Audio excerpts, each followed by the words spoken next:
I guess for Earthlings, like a question I have is like synergy between different projects, because I know paying attention to what you guys are facilitating right now through Dropper and building out kind of this metaverse aspect.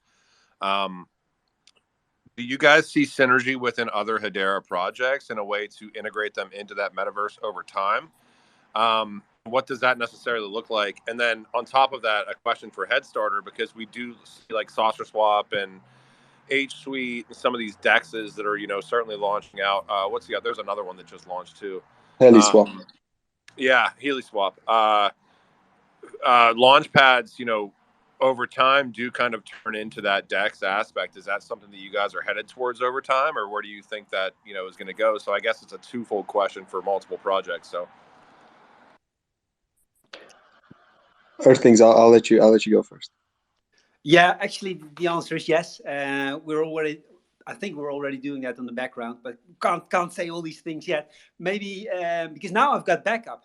Maybe Milan would like to say something about this too, because you missed the beginning, King Solomon, because I was alone, but Milan is now my backup.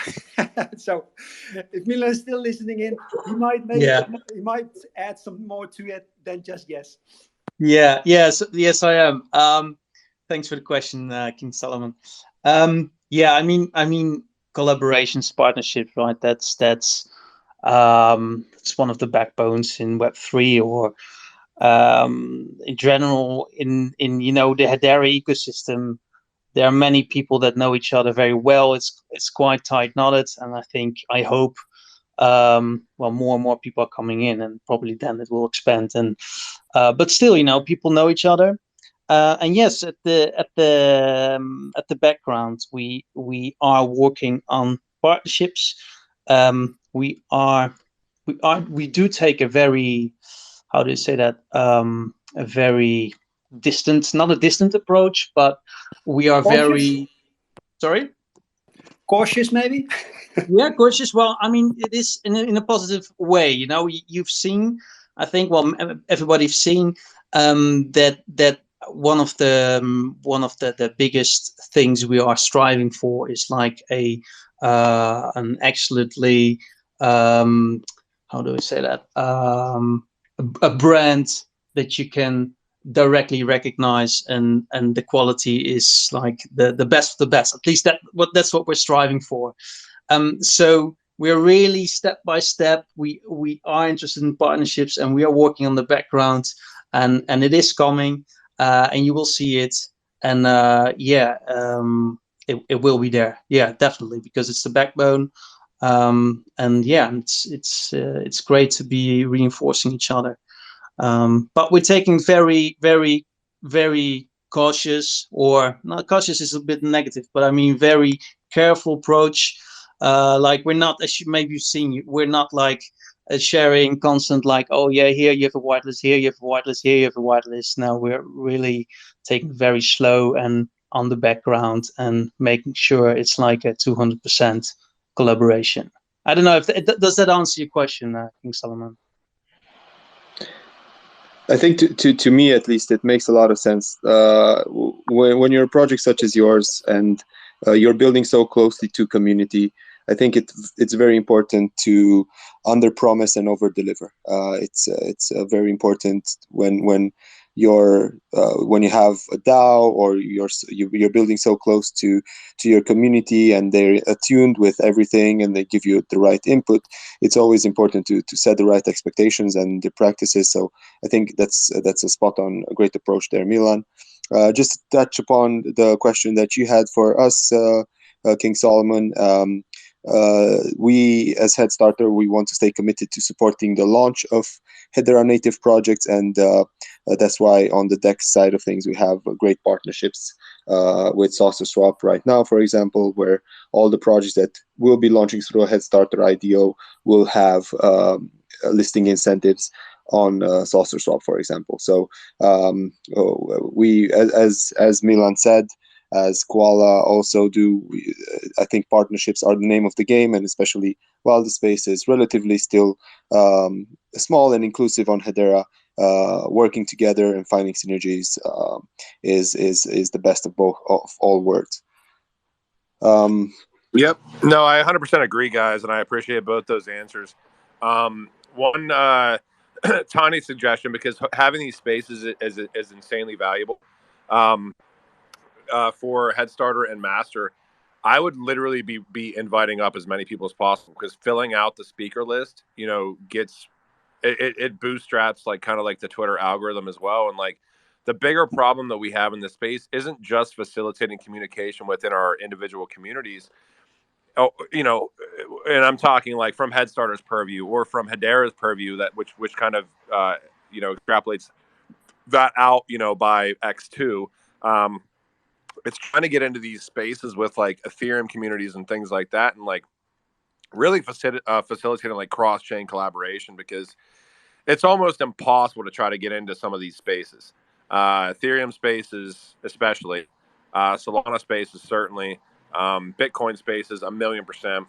And if we can start breaking down these barriers, yeah, I mean, it would just be fantastic. So, yeah, I love what you guys are doing. I am definitely don't want to be taking over this. I definitely am glad that you guys were able to answer some of my questions. And, I'll hang out here for a little while, or if you guys want me to hop down to listen. But I would recommend, like, anybody down in the audience right now that's listening to HeadStarter, that wants to learn more about Earthlings, that wants to learn more about Koala Klub, come up, raise your hand, ask a question, become a panelist speaker. No question is a dumb question, because a lot of people just hop into these spaces without knowing exactly what's going on.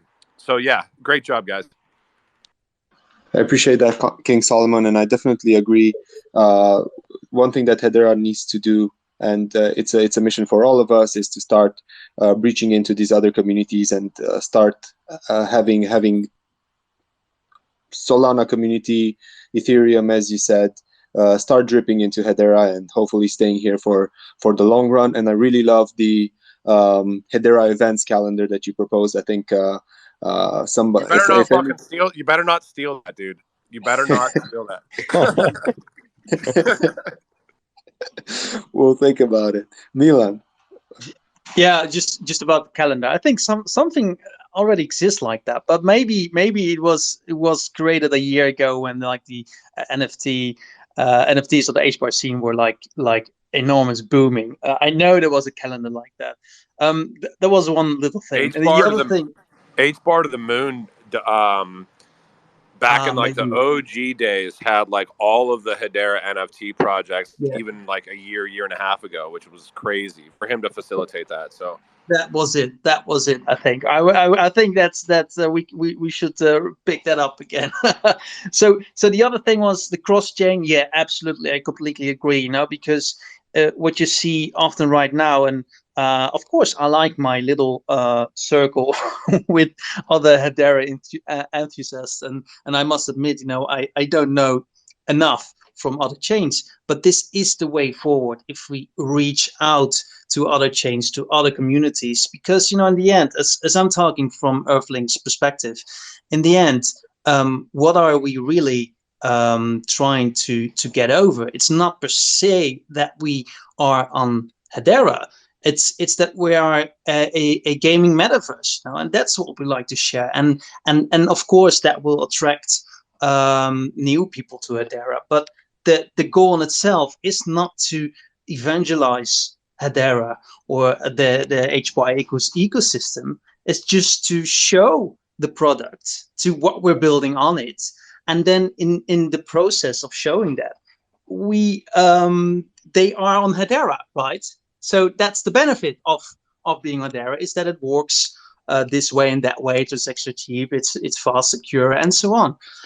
So that we will be focusing on that a lot during coming time. And yeah, I mean, King Solomon, if you have any suggestions or ideas, we are very happy to work on that. And yeah.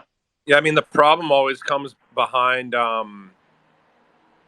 If you release an NFT or a token or a coin, it becomes much more difficult to reach out into different ecosystems to talk about the technological advantages or the price advantages with using a network. So, but because you've already released a project, I'm not saying it's not possible. It's just more difficult. And And we know, like, being in, you know, the Hedera community, what, it's like $78 in perpetuity forever in USD to launch a 10,000 generative mint on the Hedera ecosystem, which is just completely asinine. So the price of HBAR in 4 or 5 years could be $17, whatever it might be.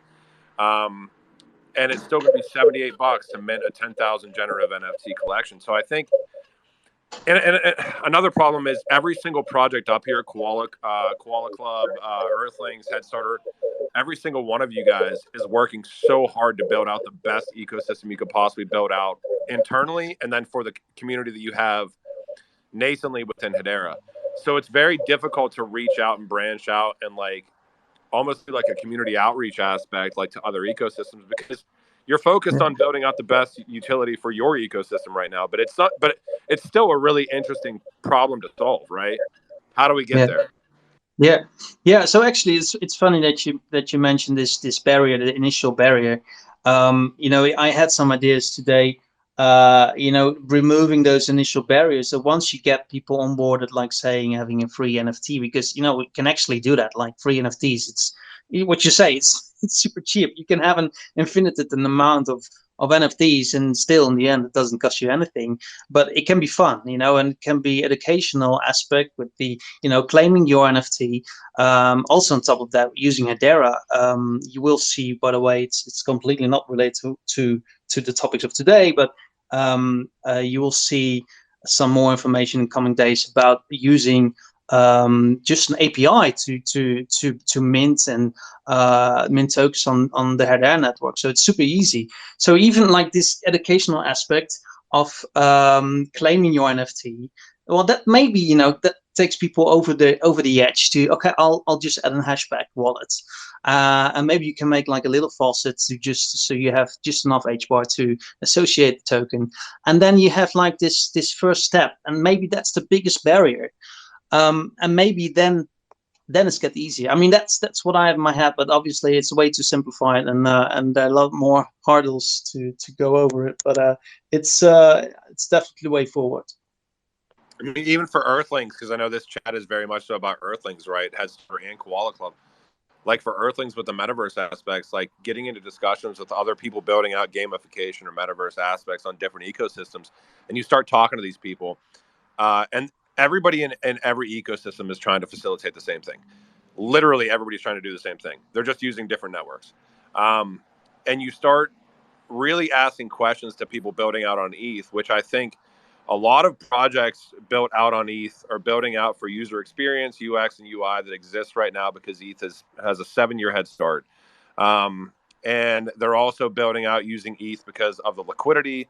But what happens is when you start having initiatives, you know, or ecosystems built on like high utility networks like Hedera, which I would consider a high utility network, and a project like Earthlings, it's a really interesting value proposition because there's probably a lot of synergy, because when these ETH projects, even moving to proof of stake, and make no mistake about it, you know, the Ethereum community essentially killed decentralization for utility by moving to proof of stake. They just did.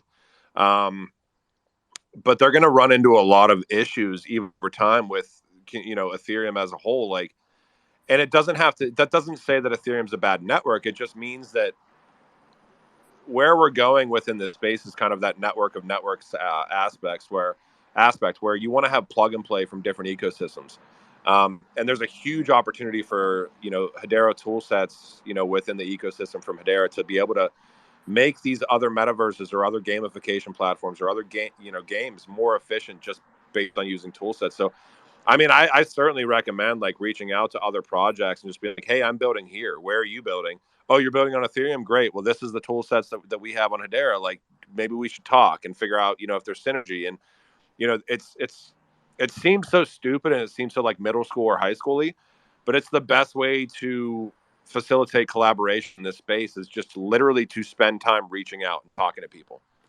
I think we actually are still, well, you're talking about it now, but we were secretly trying to do this without anyone knowing. But well, you're saying it now anyway, because the thing is, just a few days ago, Expector did exactly this. but it looked like, to me, it looked like no one was seeing that. But Expector was trying to get all these Hedera projects. I was late, by the way, and I was making a mess of my short little 5 seconds of fame because I was unprepared. But that was okay. But they were actually doing just that. And then 2 days ago, another Twitter space, the question was raised. So how can we do that? Well, they actually were doing that. So yeah, that's how we're reaching out as well now, and it depends on the willingness of other projects. But what you're saying, yeah, you shouldn't just. Well, there's a lot of synergy, and in our position as a metaverse gameplay, I think we can really try and do this. I'll give you a tiny bit of alpha, okay? I was an advisor for Expector for the first couple of months, and I rarely do anything like that. So I have to ask myself, where did the idea to break down barriers come from? So yeah, I mean, all that I'm saying, guys, is like, that's certainly happening. And Expector and Dirk, they're great people. Like, Dirk's a good guy. Or at least from my experience, he's a good guy. I know that he's building out in a real way in this space. He's put a ton of capital up. But my suggestion, regardless of Expector or anybody else, is every single project in this space can do the same thing that they're trying to accomplish right now. And you have to make sure that your project and your ecosystem stays at the forefront. Collaboration is great, but collaboration for the, at the sake of what, if it's going to change the value proposition within your project, just be very cognizant, definitely cross-chain collaboration is very important, but just understand that like every project owner has, that's launched a coin or an NFT or a token at least, has incentivization to bootstrap their ecosystem out way more than they have incentivization to bootstrap yours out. And, I think what Dirk and the Expector show or that they're doing is fantastic, but just, I actually was the fucking dude that was like, you should reach out to Hedera. There's so much synergy and nobody's done it yet. And, yeah, so I'm glad to see that's happening. And he certainly has the funding to stand up those great Twitter spaces and do it. We're doing something very similar, a little bit more organic, but, certainly support both initiatives. So that's definitely very insightful, King Solomon, and we appreciate the help that you're giving out to the Hedera ecosystem and all the contributions in this talk today. I'm sure that your words mean a lot of food for thought for all of us. While Mitchell is on, I wanted to say hi and see if you have any questions for our panelists today. Haven't heard Koala Klub in a minute.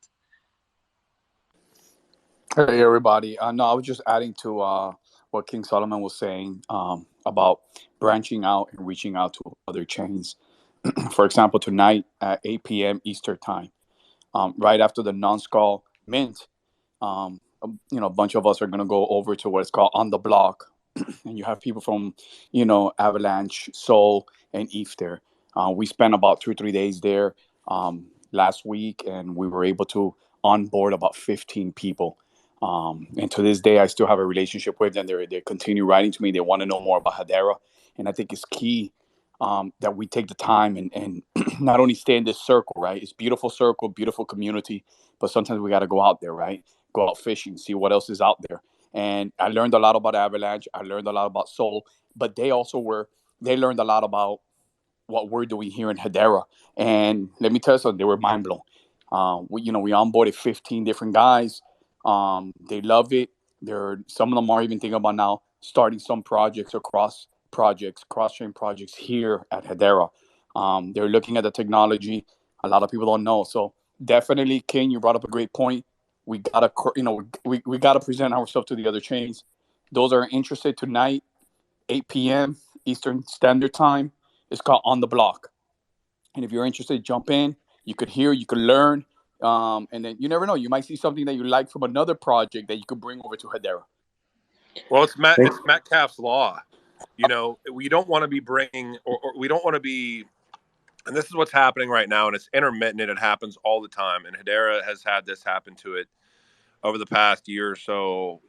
I would say every 2 or 3 months it happens, and it just keeps happening where you have new users come in, then you have these new milestones hit. Like you can look at Zeus Market with 2 million daily that happened.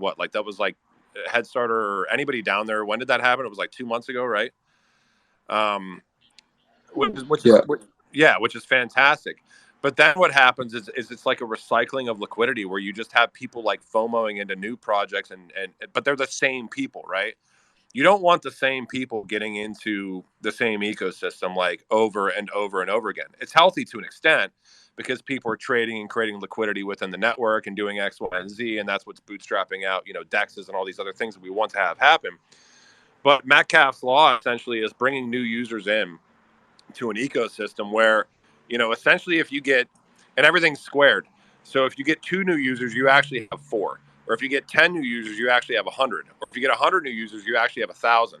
And it's probably even more. It's like 10,000.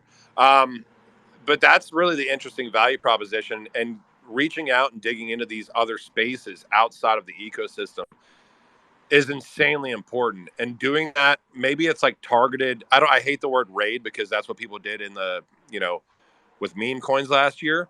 But if it's a coordinated effort to get out there and spread information and education about what the Hedera Hashgraph ecosystem can facilitate for some of these other networks where it's not attacking, and it's just saying, hey, you have these aspects that are really great, but if you bootstrap on top of that with some of these other aspects to, add more utility to your ecosystem, it would be even better for you, is a much different conversation, So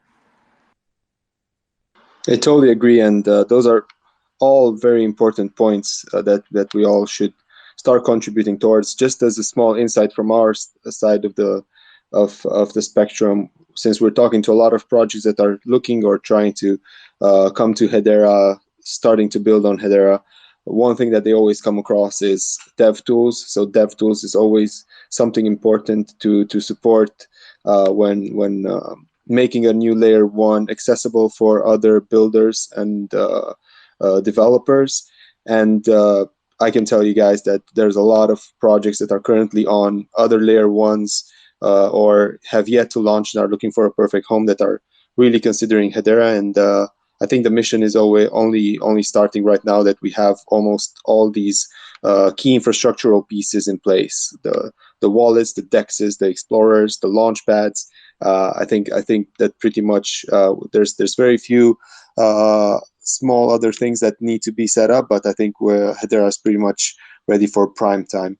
With that being said, we're at the top of the hour and a half for this Hedera Ecosystem Spotlight episode with Earthlings and Koala Klubs, and I just wanted to give the floor for our 2 panelists for any closing remarks. I missed some sentences there because for some reason the connection was lost. So I only had the last part. What did you say before the floor?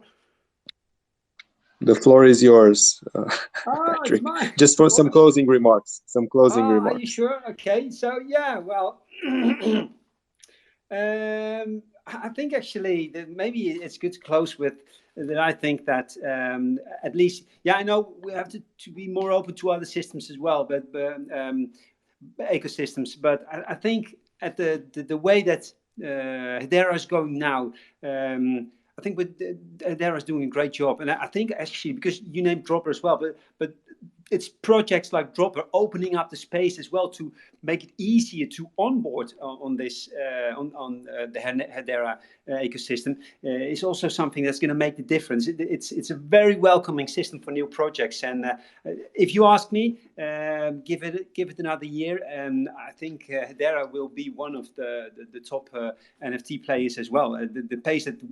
Okay, maybe 2 years, I don't know, but we're going great. And I think that's a positive message that we got from all of this. Great projects. I'm jealous of the Koala speakers who speak so calmly and confident. And they had, great job, guys.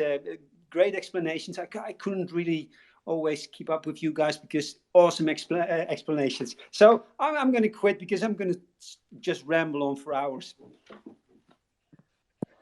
Thanks for that, Patrick. And Earthlings is definitely a very, very awesome project that is contributing to the community as well. Koala Klubs, would you like to have some final remarks? Maybe give some reminders about your upcoming drop and how people can get involved. Yeah, appreciate it. So thanks for the opportunity. I think just a great summary and kind of highlight the things that people were talking about. So King Solomon, Milan, Earthlings, Mitchell. Just were right on the head. much explained everything perfectly. I think one of the beautiful things about the Hedera NFT community and the Hedera ecosystem in general is how close knit and tight we are, and how welcoming we are. So I think that in order to kind of further branch out, I think we do as a whole community really need to focus on building bridges. So like King Solomon was saying, like talk about the tools, reach out to other branches, ask what they're building, see what they're doing, and instead of maybe bashing the other network, like, oh well, we have better technology, or we have a better community, like that's not going to bring over anyone into our ecosystem. So I think that just kind of being cognizant of the way you approach people and how you handle those conversations, and really embrace kind of the culture of what the Hedera ecosystem is, which is very warm and welcoming and very educational, and just let people know the things that we're building, the things that we're doing. So the more we can do that, I think eventually the technology will win out. People will start building, the devs will come over, and then basically at that point, the floodgates are open. So, just once again, HeadStarter, I really appreciate giving us the opportunity to get up here and talk about our projects. Real quick, shameless plug. Once again, Saturday, October 8th, public mint for Koala Klub. So it's on Zeus Launchpad. Check it out. We hope to see everyone there. And other than that, I just really appreciate the opportunity to speak. So thanks. Hey, HeadStarter, real quick. My last comment, and I forget who said this in the last Twitter Spaces, was like 1 or 2 Twitter Spaces ago. If you look at ecosystems like Ethereum right now, and looking at OpenSea and Rarible and all these other aspects within NFC platforms, and seeing volumes down 90-95% pretty much consistently. And yeah, you might have the outlier project that does really well and bootstraps volume out, but if you look at the network as a whole, 90% down, 95% down, and look at some of the milestones that the Hedera ecosystem has achieved over the past handful of months here. Volumes are up, and there's consistently new milestones being hit, which I think should tell you a little bit about what might be coming. So I definitely agree with you there, King Solomon. And I think that there's a lot of people who were tourists in the crypto industry who might have come into Ethereum last year. But for sure, one thing that I'm confident about is that the Hedera ecosystem and the H Barbarians are here to stay, and especially supporting some of these solid blue chip projects early would definitely means a lot for us all when setting the trend for what's to come. With that being said, I'd like to thank very much Patrick from Earthlings and the Koala Klub, Koala Mall, and Koala Buck for joining us today to speak about their project, Metaverse and Play to Earn. We really appreciate all your times, and also King Solomon and Mitchell for chiming in on some very important and interesting points. Lots of cool stuff happening in the Hedera space, as we all know, and we'll definitely continue to keep an eye out on your projects. If anybody wants to steal King Solomon's idea about the Hedera events calendar, well, I don't know, you'll have to face him when the time comes. Feel free to check out our episodes on Hedera Ecosystem Spotlight series. We're putting everything up on our YouTube, and we're looking forward to seeing you guys in the next one. Take care, everybody. Have a wonderful night. Thank you, buddy. Thanks both. I really had fun. I could do this for hours. Thanks both. It was awesome. Thank you, Patrick. Thank you, everybody. Thanks, guys. Appreciate it. Have a great evening. It was our pleasure. It was lovely having you guys on.